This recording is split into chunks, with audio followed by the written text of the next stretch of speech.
Good evening guys. মই আপোনালোকৰ আগত এটা মনৰ কথা এটা ক'বলৈ বিচাৰিছিলোঁ। নদীটো দেখা পাইছেনে গাইজ? চাবচোন গাইজ, ইমান পানী আপোনাৰ উত্তৰৰ পৰা দক্ষিণমুৱা হৈ যায়। ক'ত যায়, কেতিয়া যায়, ইণ্ডিং নাই, ফিনিচিং নাই। দিনে ৰাতি 24 ঘণ্টা গৈয়ে থাকে গাইজ। কিবা এটা মনত কথাখন জাগি উঠি আছিলে মোৰ, তাৰে অলপমান শ্বেয়াৰ কৰিলোঁ আপোনালোকৰ ওচৰলৈকে।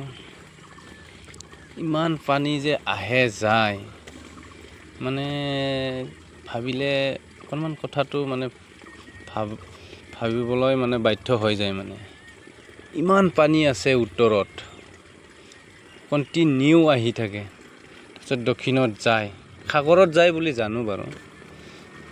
ঠিক আছে গাইজ, মনৰ কথাখিনি অকণমান শ্বেয়াৰ কৰিলোঁ চবৰ আগতে। ধন্যবাদ।